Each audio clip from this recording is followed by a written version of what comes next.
Isaac, welcome. Thank you so much for being here with us today. Thanks for having us, Tala. Excited to be here. Yeah, thank you very much. So grateful. Today's session, we're going to be talking about internal communications in distributed settings. And as somebody who started her career in communications, this panel is one that I'm personally been looking forward to for a while. It's why I'm sat here and our conference coach will be joining you for the next session. Internal comms is one of those functions that we all know a lot about, but maybe we don't know enough about it. The role of internal comms has come to the forefront as a result of the global pandemic. And during the pandemic, internal comms had to accomplish so much more than just keeping people informed. It had to keep them motivated. It had to keep employees engaged, inspired, and connected to both each other and the organization. Last year, a lot of organizations went and underwent a lot of change at many levels, from changing your work models to the introduction of new health and sanitation policies, and even communicating culture when a single space no longer holds that for us. So we know that all change management is ultimately a function of internal comms, and actually the data supports this. We Centaurs, as you know, love our insights, and so when we were doing our research, we found that in 2019, so pre-pandemic, companies poured $1.3 trillion into transformation initiatives. 70% of those was wasted on failed programs at companies like GE, Ford, and P&G.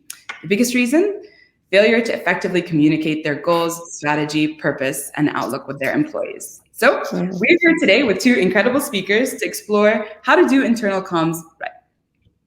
Our guests today are Noor Khatib and Isaac Banks. Noor is the Internal Communications Senior Manager at Careem. She's been integral in building the company's internal comms functions, supporting business leaders and colleagues across their market. Noor, thank you for joining us today. Thank you. Super also excited. Yeah, we're so excited too. Also with us is Isaac Banks, Director of Corporate Communications at Talabat. With experience spanning across New Zealand, Qatar, and the UAE, Isaac has called the MENA region home for 7 years and has implemented the internal comm strategy both at Al Futtaim and Talabat. So team, if we're ready, the games are going to be ready. Thank you, Tala. Lovely to see you.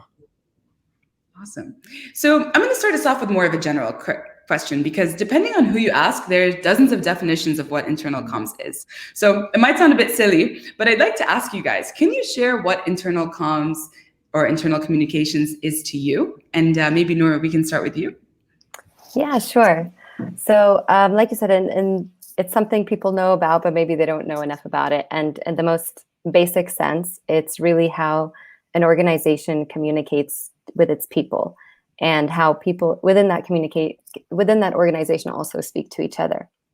And the way I see communication, internal comms, is, we are the news agency inside a company. We're the storytellers, we're the ears on the ground. We have to know everything that's going on, and that way we know the best way to communicate it and who needs to know what. And the way that you do it is through a variety of channels. The most basic ones that companies usually have is maybe a newsletter, an intranet, a CEO letter, or something from management. And then you can get more creative as you build up your function and do Ask Me Anythings and podcasts and wherever your mind and resources take you.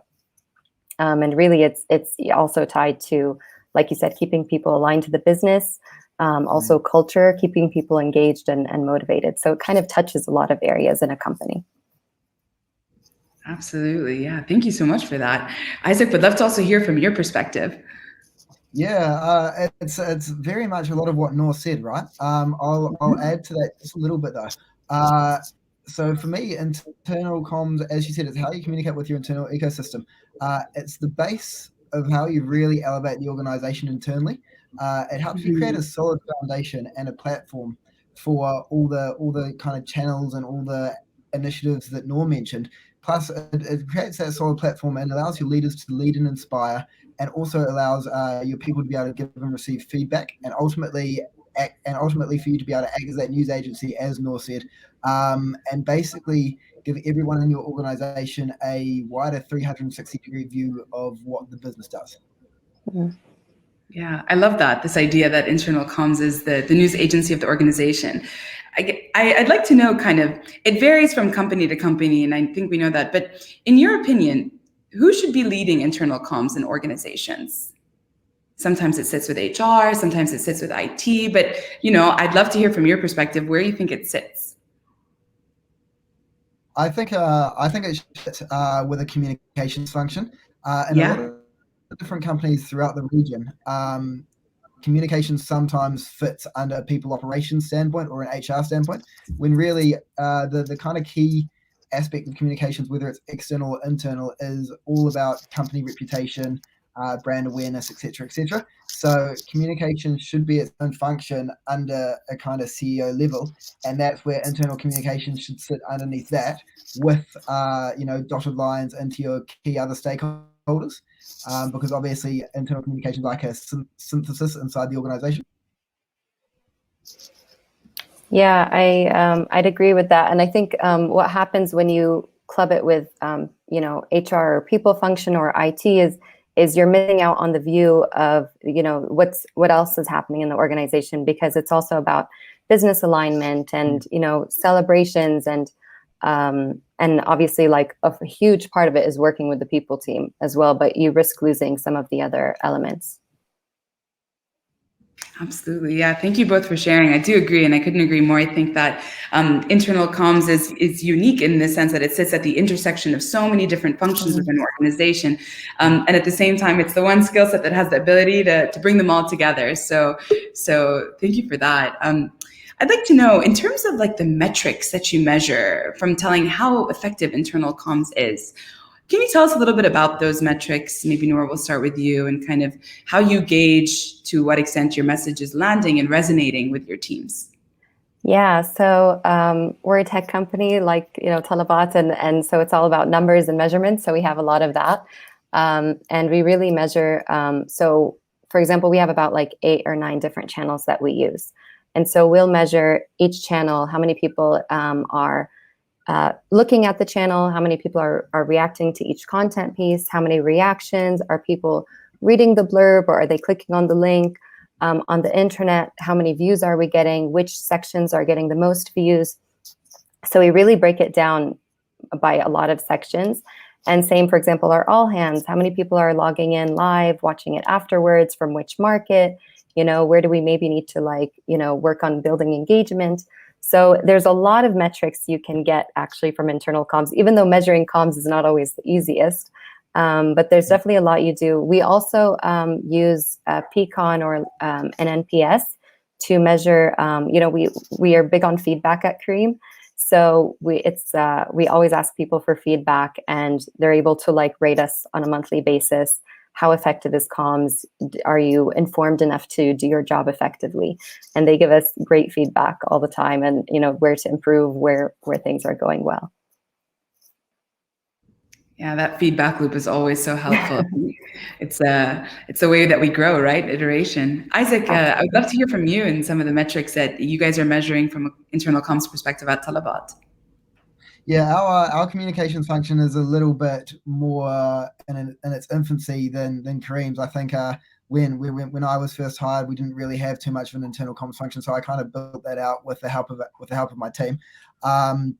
And so we do a lot of measurement through the reactions and through the comments in terms of sentiment and stuff like that. But much the same as Noor, we use Peakon quite heavily. So we have kind of quarterly surveys as well as monthly six weekly pulse surveys, where the key questions are asked, whether you're being communicated well enough, etc., what can we change, that kind of good stuff. And that's kind of the extent of it at the moment, but we're looking to build those functions out. Very interesting. Yeah, that's really fascinating. Can't wait to learn more about that. We have a question from the audience that I'd like to ask. It's from Imad. He asks, is there two-way internal comms? Noor, I see you nodding. Yeah, 100%. So in the initial phases of internal comms function, you might just start at okay, we just need to get information to people. Mm-hmm. And that's kind of the first stages you want to really get right and establish your channels and the frequency and figure out what people are enjoying. But then as you evolve and your organization, they're going to want to engage, and share their own stories, and they're going to reach out to you. So it definitely becomes a two-way street, and that's the dream when people reach out to you and hey, I have a story I want to share, or I want to present something at the all hands, and that's really the dream. And I think even I think that's kind of the future, especially with like remote working. That was our goal this year, is like, how do we introduce more two-way comms channels? Yeah, Isaac, I exactly. see you muted yourself. Yeah, please Yeah, go exactly. ahead. I agree with you, Noor, right? It's all about the channels. Like you can have an email newsletter which you send out, which doesn't really you can ask for feedback on it, but it doesn't really promote feedback. When you have channels like Slack, when you have channels like I don't know, Microsoft Teams or Workplace, it really promotes that two-way communication, and that's what can be really, really effective in understanding what your organization really thinks about what you're putting out, right? Yeah, absolutely. You guys both mentioned stories to a certain extent, and I want to take us to our next question, because we know, and as I mentioned earlier, during the pandemic, internal comms had to accomplish more than keeping people informed, right? It had to keep employees motivated, inspired, aligned to the organization, and to communicate culture, especially in distributed settings. So I'd love to hear from both of you. Can you share an example of how you would have creatively used internal communications for this? Isaac, do you want to go ahead? Oh yeah, I can go first. We've got quite a few. What was really, really interesting, with the lockdowns around the Middle East and the MENA region especially, it kind of just was a straight cut, right? So you one day you're in the office, next day you weren't, next day it was working from home, and it was all new. For a lot of businesses, as you guys will be quite aware, work stopped. Whereas for organizations like Talabat, like Careem, and a lot of other tech companies, work didn't stop. We kind of continued powering through. And so we really had to get creative around that, right? So every 3 to 4 days, we had our leaders releasing videos with fun tips about what they're doing during the pandemic, outside of work hours, but also inside of work hours as well. We also included things like time management tips, how to work during the pandemic, how to switch off, because one of the big things that we also found was that people weren't switching off, and they were really working a lot of hours when they always felt like they had to be connected, but we needed to change that. We also did things such as Talabat quiz nights, game nights, pet meet and greets, and a bunch of other fun and engaging things which weren't the norm before, obviously, the shift. So it was really a good way of keeping people engaged. Noor? Yeah, that's awesome. I think we did a lot of the same stuff, like those videos and, show us your work from home space, and, bring your pets to the all hands, taking screenshots with people's kids and stuff like that. But even when we like when the pandemic started and a few months into it, we kicked off our Ask Me Anything panels. We even looked at, we had to basically tackle even, updating a strategy, like how do we do it in a more interesting way? Because people are essentially looking at their screen all day. So for example, we did last June in the middle of the pandemic, we had our super app launched to the public. And normally that would have for external comms team, that would have been a big press event and everything. And we thought, okay, how do we make it exciting for colleagues internally, since no one can really attend?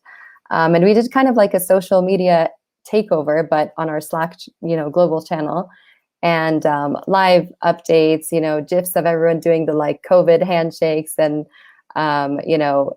live posting of the questions. And it was an hour long, but I mean, it was the most engagement we ever had, even pre-COVID. So I think it's just it forced us to kind of think out of the box of how do you get people excited, even though maybe they're sitting alone in their small apartment or wherever, and just kind of or surrounded by chaos at home, and just get them excited about what we're doing. Absolutely. And I think you both touched on different kinds of rituals or, virtual experiences that you guys created with your teams. And those moments we know are so great in helping your employees connect to each other and also to your organization, especially if they were used to working in an office where that space was what helped them compartmentalize and feel, within the brand. So that's really great. I know, Isaac, you also touched on something, and it's a perfect segue to my next question, because you talked about how as tech companies, your organizations were among the few that amidst the pandemic and with lockdowns still remained operational. We know that you guys had a lot of frontliners and riders. So we imagine internal communications is different when it comes to your riders and drivers. because their roles were so essential, they were delivering groceries and food to people when we couldn't leave the house. And so I would love to hear about what is different about your approach with those stakeholders. Would love to hear about the channels and the languages and the messages, and how you balance communicating with those employees and also with your knowledge workers. And any stories are welcome too. Maybe Isaac, we can start with you on that one. Yeah, cool. Great question. Thank you very much, Tala. In terms of working with our frontliners and our riders, it's very much through in-app communication. So we've got a couple of apps which we use, which are not the most technologically advanced apps in terms of communication. They're very technologically advanced when it comes to getting helping the rider go from A to B. Traffic algorithms, etc., etc. But when it comes to communications, we generally keep the messages quite short, straight to the point. We use emojis sometimes. We also do different languages as well. So Arabic, Hindi, and a few other languages as well. So we're speaking to our people in the language they're most comfortable with. During the pandemic, it was a lot of messages about safety. Making sure to sanitize, masks, gloves as well when the different countries were going through that stage. But at the same time, it was also messages of thanks, messages of you guys are doing such a great job, we really appreciate you, etc., etc. So it's very much about making our frontliners and our riders feel appreciated, and we were able to do that through not only messages but also other acts of appreciation throughout the whole pandemic phase as well. And that was very much kind of led by our logistics team. However, we had some input into it too. Yeah, that's really remarkable. Love the use of emojis. Actually, it's something that we at Cosmic Centaurs are always using because they're just a great visualization of a way to kind of iterate how you're feeling, and especially in nonverbal communication. But Noor, would love to hear from you. Any stories you can share with us about Careem and how you communicate with some of your drivers and riders? Yeah, so actually, I myself don't handle communication for our captains, as we call them. That's usually handled by our ops, much like Isaac, you mentioned as well, because they're closest to the frontline workers. They're in the market. They know exactly what's happening and what support they need. But they very much, like, the principles are the same. A lot of opportunities for two-way communication. They need to be able to know who to reach out to for support, where to get information. There's a lot available for it, like on the app already, and different channels for them to reach out to the support teams. But obviously there was a lot of uncertainty, so the principle was the same: over communicate, make sure that they have all the information and reassurance they need. Yeah, absolutely. Perhaps then, Noor, a question from you from the audience. I know that you said you didn't manage the communication to your captains, but internally, Anne asks, how can internal communications express how genuine organizations are in being interested about the health of their employees? What are some of your tips for communicating that? Yeah, so we always want to make sure that, it's such a huge part, especially like mental health, whether it's, of your employees or colleagues, and even of our captains as well. For our captains, for example, we set up a Careem Captain Fund, and that was just something for colleagues to just raise funds. Our captains were, there weren't rides happening during the pandemic, so that was something. But even for colleagues, like, one of the first things we established was, like, we really need to just look out for each other during this time, because it was really difficult and people are alone and maybe they don't have a support system around them. So that became an important theme. And how can we establish different channels and remind each other to just check in and ask someone how you're doing? So just because a meeting is on Zoom and you kind of lose the small talk that might happen in the office, start off a Zoom meeting by asking someone, like, really, how are you doing today? And, how's your family? Is everyone okay? And just really checking in with people. And I think just as things go on and as work from home continued as well, and as like, we're remote first, there's a huge focus on just mental well-being, emotional well-being. How do we support colleagues to avoid burnout, which was a huge, thing that a lot of people dealt with. And we had a number of courses actually on our Careem college. So that's like a learning platform for our colleagues to actually be able to, like, just learn new techniques and skills. But nothing beats, like, just checking in on each other and, like, personal connection. Absolutely. Nothing does. Those meaningful check-ins are so important. And I remember we talk a lot about asking people, how are you really doing? To just emphasis on the like, how is it really going for you? Yeah. Yeah. And And I it's love hard that. not to reply with that like instinct, yeah, I'm good. Like it's like you have to actually like get out of that habit and be honest. Yeah, especially, we speak to each other through screens, which is very different. And so a lot of times if you turn your video off, it might be harder to pick up on some of the cues, your body language. And so it's really important to be really explicit about those. And I also wanted to just say that I love the idea of the Careem College. It's really nice that you have courses that are supporting that. I guess I'd like to ask Isaac, we have a question from Rhea from the audience. She's asking, how do you balance the tone of voice and flow of communications between content that's more fun and content that's more corporate? And maybe also I'll add, and content that is checking in with employees to make sure that they're doing well, those meaningful check-ins. That's another really good question. It's about sorry. So what I found is it's about when you're starting off, it's about kind of A/B testing to see how things work and how things land and how things don't land, and then you start to kind of develop a circadian rhythm about when you should be communicating stuff on which days, what kind of tone you should be communicating it with. It depends and varies from organization to organization. Like if you're an extremely corporate organization that doesn't really have the leaders who are emotionally intelligent and empathetic, you can't really just turn it on and start to be like that. It really needs to be a process where people can see their leaders becoming better and better and better. That's one of the things that I was going to add to your part, Noor, is it's about the emotional intelligence there. And if, as I said, if you don't have that, which we're really lucky that we do, it's really hard to get that tone and get that voice right. At the same time, it's not impossible, right? It just involves you having some of those courageous conversations with the leaders, with the people in the organization, and being like, look, this is where we have to go to, and this is how we have to get to.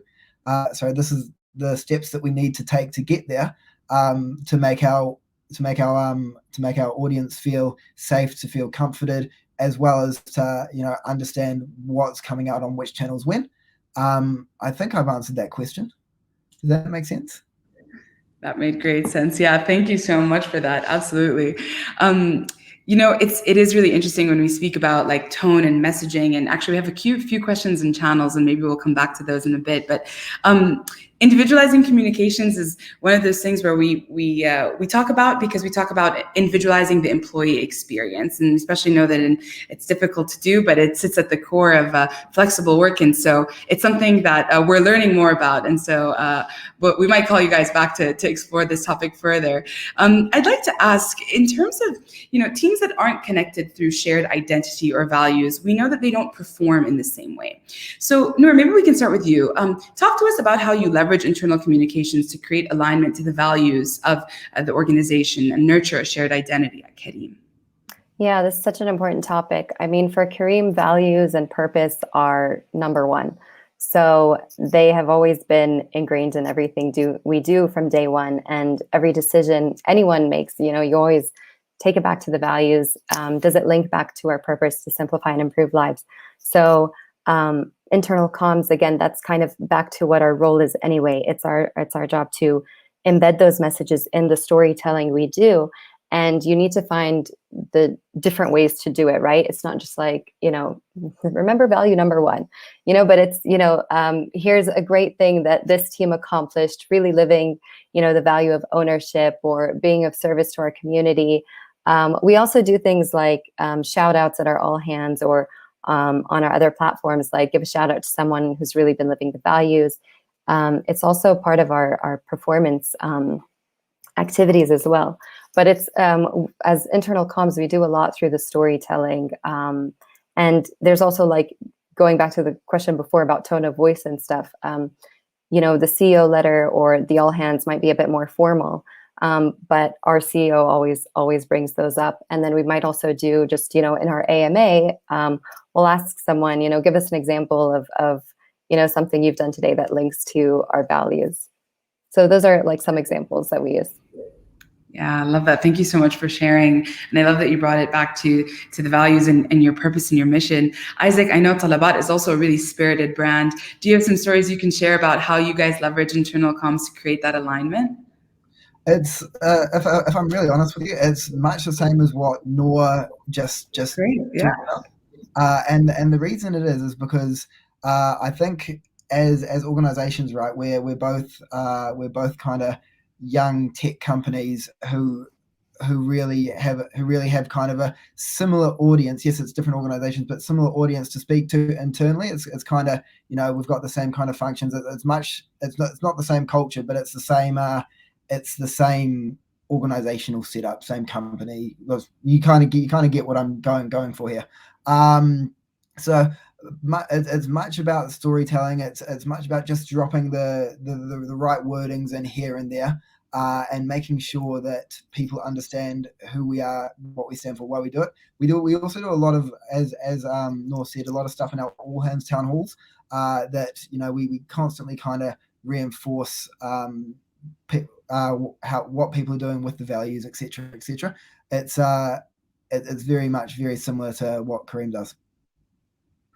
That's awesome. Yeah, everyone in their own way.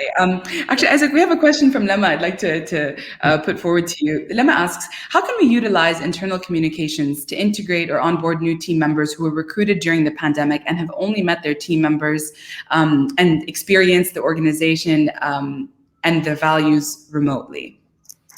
Great question. This was this was something that we faced as well. We did it. We had quite a cool way of doing it. So we when we were onboarding people remotely, we had Talabat riders bring their laptop, everything to their house. So they got that first-hand brand experience. But then we also went and this was a people ops team. They went and they totally recalibrated the whole onboarding sessions. So it changed from just being half a day or a day into kind of 3 different days where you went through and you got to meet each department. You got to get a good feel of the organization from a values point of view. We changed it from every week to every second week. So you always got to go to a town hall, even virtually, as well as obviously when they're meeting their teams virtually, it's literally they go into an all hands together, etc. It's very much changed and it's very much virtual, but we still try and keep that essence of the brand alive there. And I think one of the key things that we can do, as I said, was have the Talabat rider bring all their things to their apartment and onboard them that way. It gives them a good sense into the brand. So we're quite lucky that we can do that. Yeah, that's such a creative way. It's very, very hard.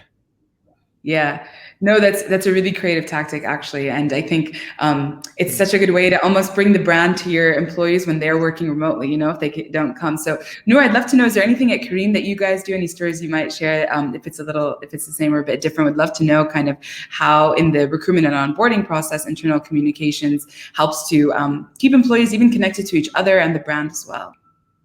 Yeah, so this is handled by our awesome people team as well.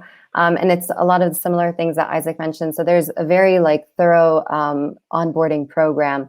And that includes different presentations and Zooms from different meetings, but they've also included a lot of interactive elements and quizzes and things like that to kind of engage the audience. So they're not having to sit through 3 days of just Zoom meetings and here's a presentation of what our team does.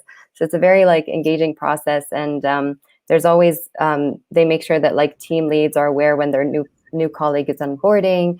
And even within teams, I know whenever we have a new person onboarding on our team, we always kind of create a little schedule for them of when they should meet different people or who are some key people in the company to meet.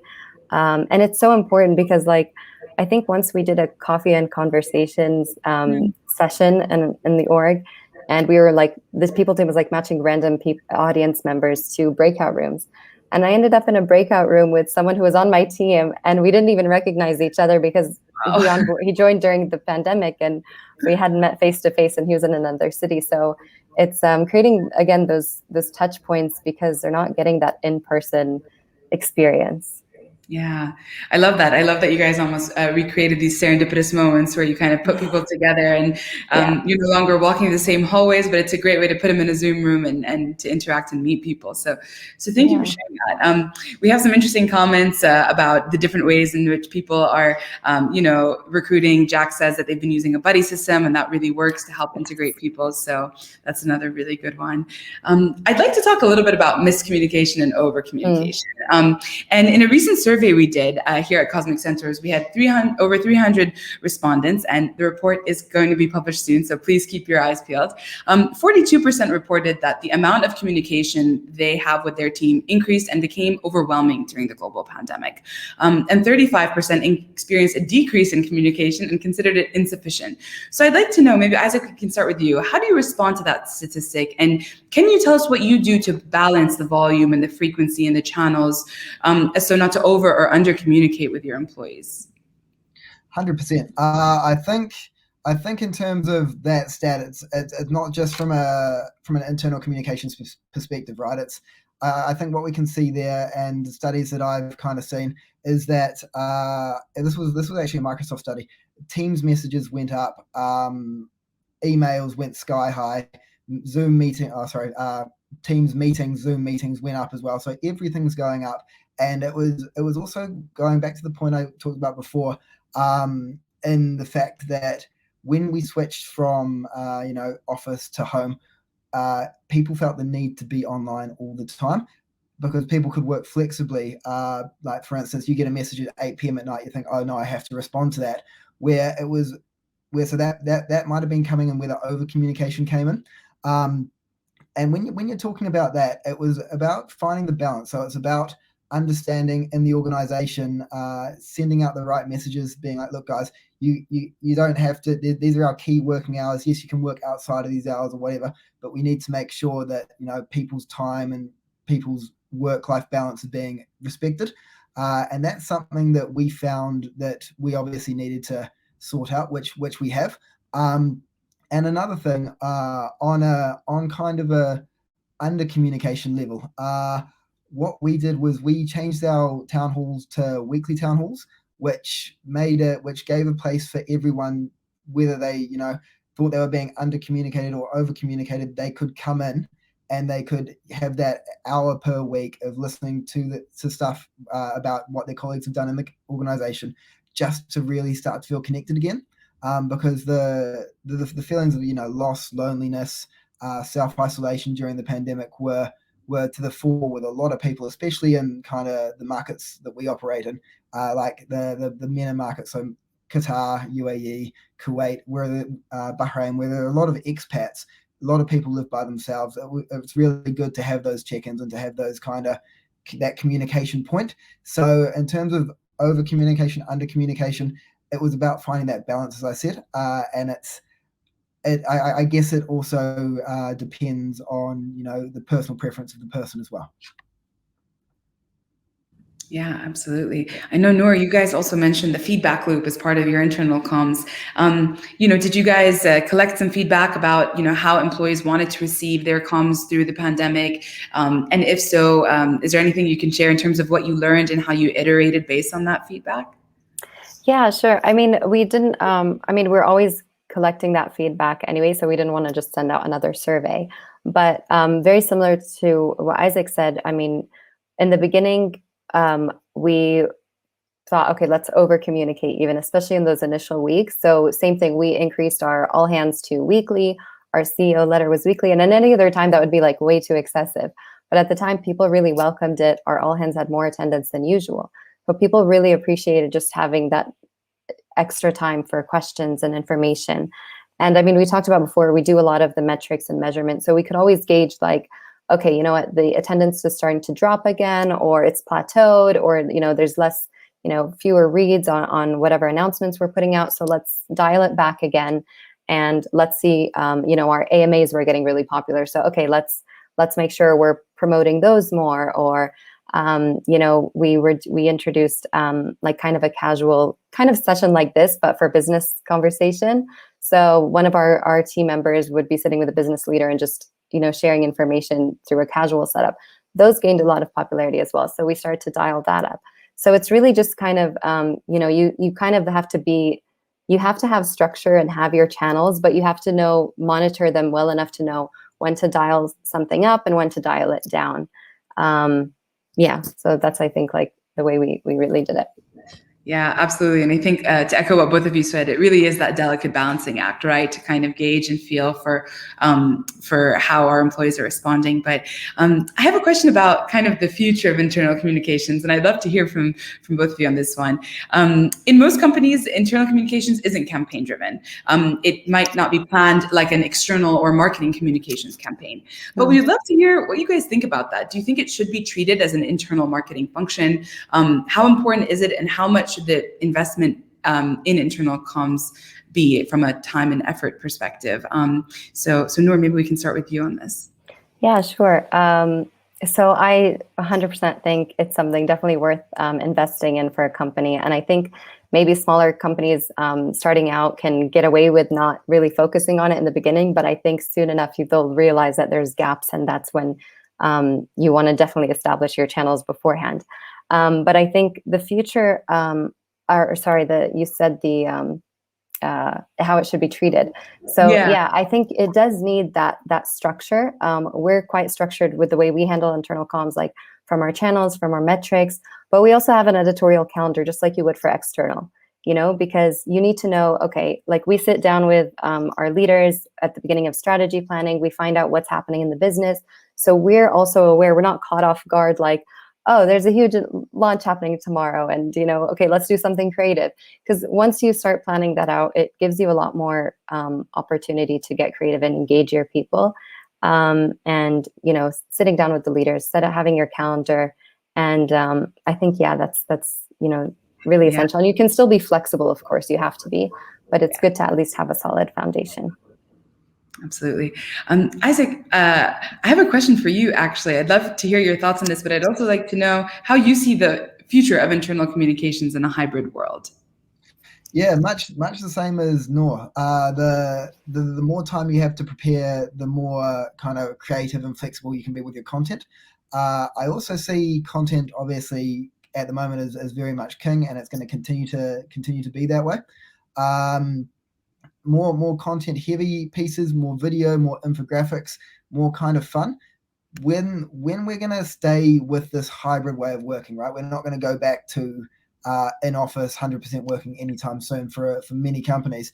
The internal communications channel engagement rates need to be solid, and you need to figure out what works and what doesn't. So it's a lot of A/B testing. It's a lot of understanding, as Noor said, when to dial things up, when to dial things back. But it's really about creating that narrative, working with the strategy leaders, creating that narrative for your quarter, for your half, for your entire year, just to really make sure that you're keeping your people up to date with what's happening. That's probably the most important thing, right? If your people understand what's happening in the business, if they're engaged with the business, then your internal communications, not just your internal communications, but your whole business is going to flourish. Yeah, absolutely. So I'm going to move us on to the really fun portion of this. You guys have shared so much, but it's time for the rapid fire round.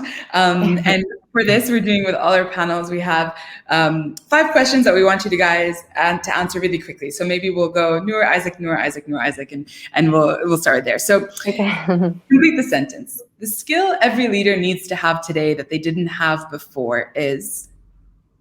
Empathy and compassion. I mean, they needed it before, but definitely a lot more now. Same thing from my side. Literally, I've got it written in front of me. You have to change it. You have to pick another word, Isaac. I'm sorry. Emotional intelligence. Love it. Awesome. Yeah. The one book every leader needs to read is? So I have an article actually I read just a couple of weeks ago, and Harvard Business Review published it, and it's about like the 5 biases to be aware of as a manager in remote settings. And I think that's like, there's so many nuances to managing people remotely. So I think that's definitely something really useful for people to read. Yeah, amazing. I'll have to check that one out. Thank you. Isaac, what about you? 100%. Going with the sports theme. I am quite a sports nerd. There's a book called Perform Under Pressure. It's by a guy called Siri Evans, who was the psychological coach to the All Blacks, which is New Zealand's rugby team, which is undefeated champions for many years. Lost last World Cup, but anyway. So it's all about kind of getting into the right mindset and understanding how you can get into like a red state and a blue state angry, blue state more zen, and understanding how you can perform in that blue state for longer. So I think that's really important. So cool. Thank you. The perfect song to work to is? So I actually listen to like cello instrumental music, especially if I'm writing. I just need like background. Super cool. Isaac, what about you? All right. It depends what mood I'm in. So for me, it's Drake if I'm in like a really productive, upbeat type of day. It's Star Wars if it's a different kind of day when I just need to get stuff done. Love it. Love that. And Noor, the perfect team size is? Not a one size fits all. I'm gonna love it. That's my Yeah. Great. What about you, Isaac? Same thing for my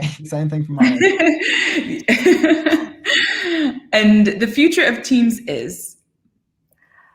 Flexibility. Awesome.